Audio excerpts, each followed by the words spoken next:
राधे राधे।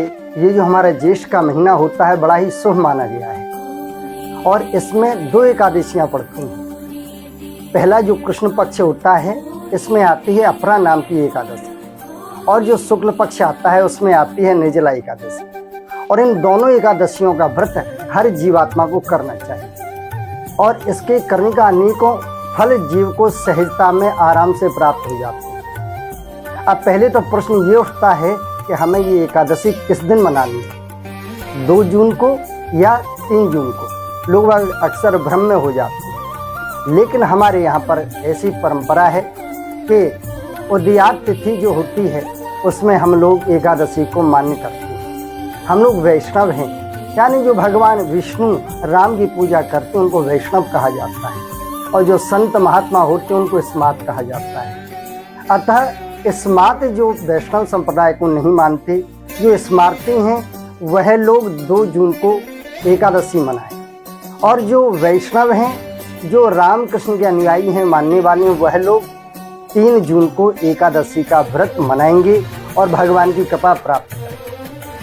अब इसका महात्म्य क्या है, ये एकादशी क्यों की जाती है, किसने की, किसने इसके बारे में बताया, तो इस बारे में जानते हैं कि एक बार धर्मराज युधिष्ठिर भगवान श्री कृष्ण के पास गए और जाकर के भगवान को प्रणाम किया और भगवान से पूछा, बोले हे माधव, आपने मुझे अनेकों एकादशियों का महत्व बताया, लेकिन ये ज्येष्ठ का महीना है, इसमें भी तो कोई एकादशी आती होगी, क्या उसको करने का क्या फल मिलता है और जीवात्मा उस व्रत को करे तो उसके लिए कौन सी गति मिलती है और किस प्रकार के जीवन से आनंद होता है। तो भगवान श्री कृष्ण कहते हैं कि भैया युधिष्ठिर, आपने बड़ा ही सुंदर प्रश्न किया है, लोगों की मंगल कामना के लिए आपने प्रश्न पूछा है।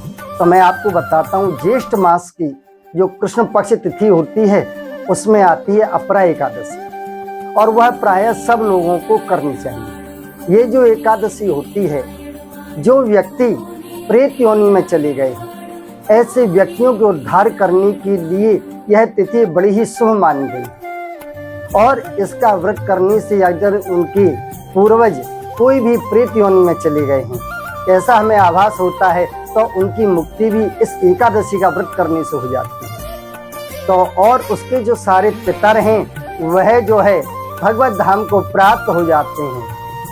एक बार की बात है कि प्राचीन काल में एक राजा था जिसका नाम था महिध्वज। महिध्वज नाम का जो राजा था बड़ा धर्मात्मा, वो अपनी प्रजा को अपनी संतान की तरह पालता था, लेकिन उसी का एक छोटा भाई था जिसका नाम था वज्रध्वज। वो वज्रध्वज बड़ा ही दुष्ट प्रवृत्ति का राजा था। वो अपने भाई की उन्नति को देख करके उनसे बड़ा ही जलता था, द्वेष रखता था, द्वेह रखता था।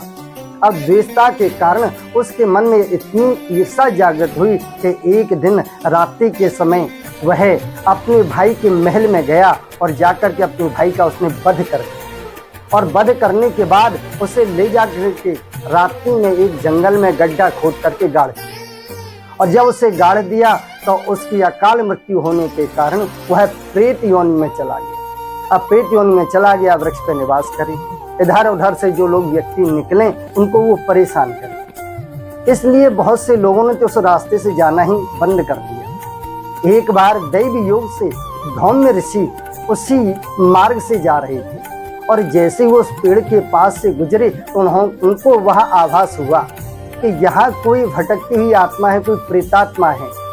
उन्होंने अपना जल लिया, पढ़ करके जल छिड़का और वहाँ पर वह प्रेत उत्पन्न हो गया और महाराज ने उससे पूछा कि बोले हे भाई, आप कौन हैं? तो उन्होंने अपना पूरा परिचय बताया कि मैं महिध्वज नाम का राजा था, मेरे भाई ने मेरा वध कर दिया और मैं प्रेत योनि में चला गया हूँ, मैं मुक्ति कैसे पाऊँ? तो संत हृदय नवनीत समान, संत वही होता है जो दूसरे के दुख को देख करके द्रवीभूत हो जाए। ऐसे धौम्य ऋषि जब उन्होंने सारा वृत्तांत सुना तब उनको बड़ी दया आई और दया आकर आई तो उन्होंने मन में विचार किया कैसे इसकी प्रेत योनि मुक्त करूं। तब वह वहां से गए और उन्होंने जाकर के ध्यान लगाया, भगवत प्राप्ति हुई और प्राप्ति होने के बाद उनको ज्ञात हुआ कि अपरा एकादशी का यदि मैं व्रत करूं और व्रत करने के बाद उसका जो भी पुण्य है वो उस प्रेत के लिए यदि मैं अर्पण कर दूंगा तो वो प्रेत योनि से मुक्त हो जाएगा। ऋषि धम्म ने ऐसा ही किया।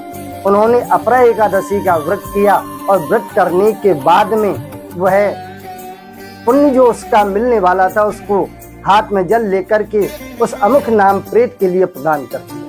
और जैसे ही प्रदान किया वह राजा प्रेत योनि से मुक्त हो गया और ऋषि के सामने प्रकट हो गया। ऋषि को प्रणाम किया, बोले आपकी कृपा से आज मैं मुक्त हो गया।